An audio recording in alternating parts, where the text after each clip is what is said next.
What's going on, everyone?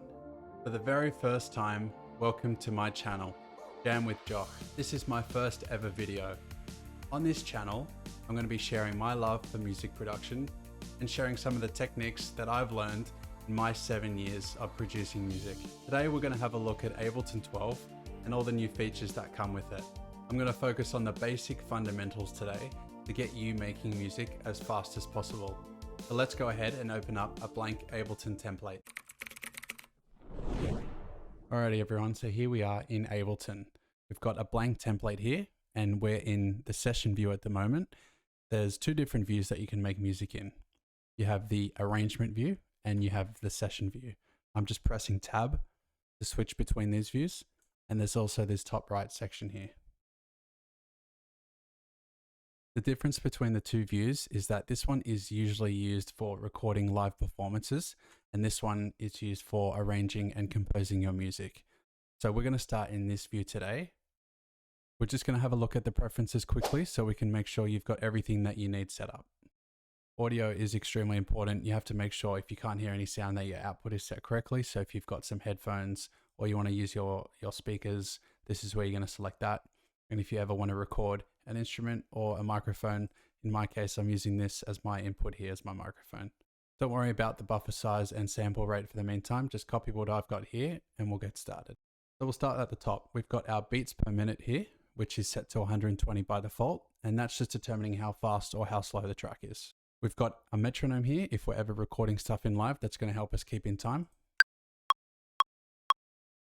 And we've got a great new function in Ableton 12, which is the scale.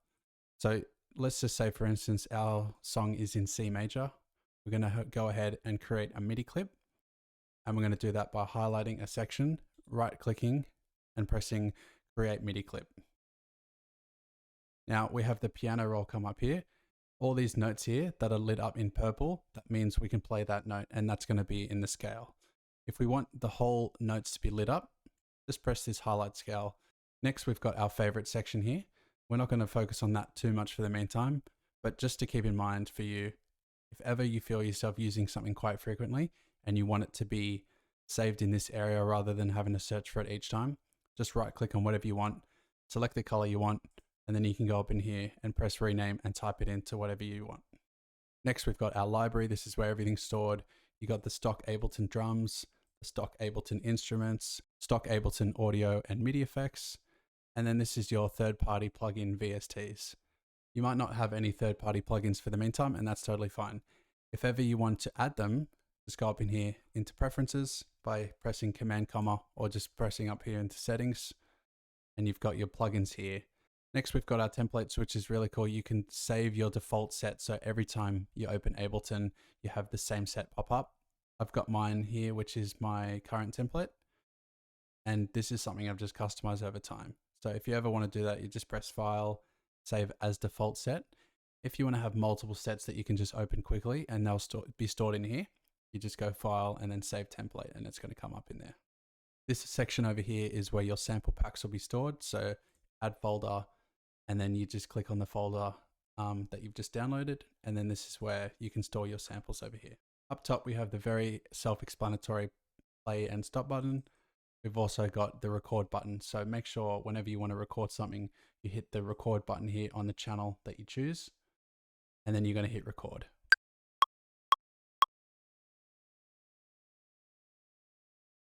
I'm going to have a video coming out in a later stage describing what's the difference between MIDI and audio and what's best to use. But for the meantime, we're just going to work in audio.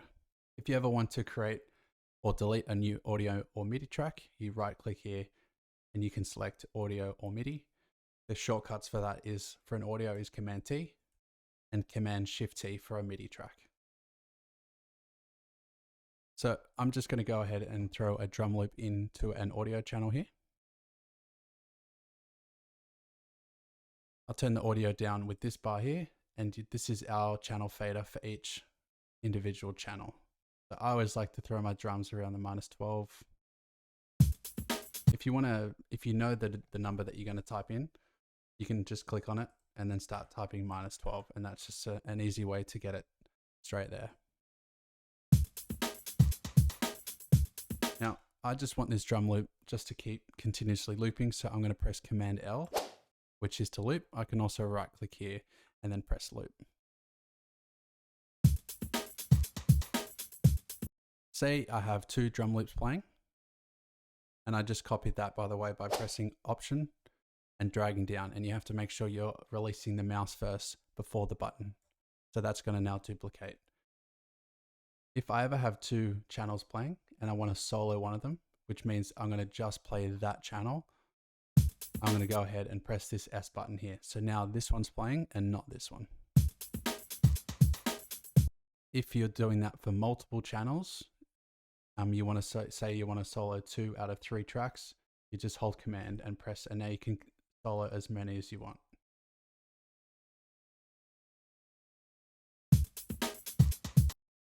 Next, we've got a C button here, which is center. This is the track panning. So we can go left, and then we can go right too.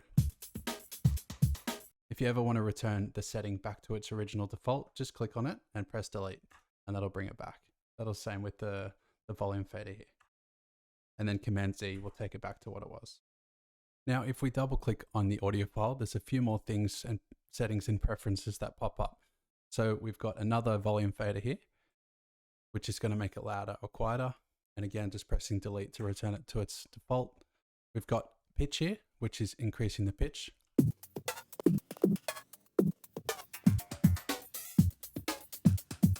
Not so much handy for drum loops, but if you wanted to do a vocal or guitar or something and you want to pitch it up to the right key, that's really handy too. We've got our reverse function here, which will reverse the audio sample for you. Command Z to get it back. We've got this function here, which selects the type of quality the audios play back in. So just keeping it super basic today. If I'm using drums, I like to keep it on beats. If I'm using anything between a vocal, synths, guitars, anything musical, I like to have it on Complex Pro. Now, you might have seen before, there was insert return track along with the audio and MIDI. Return tracks are just a convenient way for us to store effects, so we don't have to put them on every individual track. So for instance here, I have down here a reverb. If I drag this first one up, which is the reverb because it's the first one, I'm going to start getting a reverb sound. And then the same with the delay. So over time, you're just going to learn which effects you like to use. And instead of having to put them on every single channel, you're just going to have them stored here. And all you have to do is slide this button up to start making the effect come in.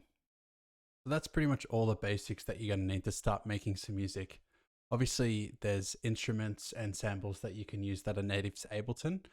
I've found that by downloading ones online, you get more variety and obviously more ones that are suited to your style of music. There's all these great sites these days where you can pay a membership to get credits and buy the type of samples that you want. I'll leave a link for Splice, which is the site that I use. But there's also some great free resources out there if you want to try get started with free samples first. So I'll leave a link in the description with both of those, the free version and the paid one, and you can go ahead and start making some beats today. Thanks so much for staying to the end of the video. I've got lots of new exciting content coming out soon, so be sure to like and subscribe, and I'll see you guys in the next one. Peace.